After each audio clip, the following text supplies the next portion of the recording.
The Nature Place is hosting a free toy and book swap this week. Families can bring gently used toys and books or just show up and take something home for free.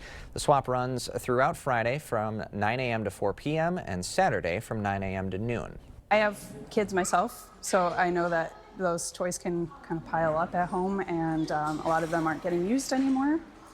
So this is an opportunity for families to bring in those old tired toys and swap them for something that kids will be excited about. Again, a donation is not required to take something home.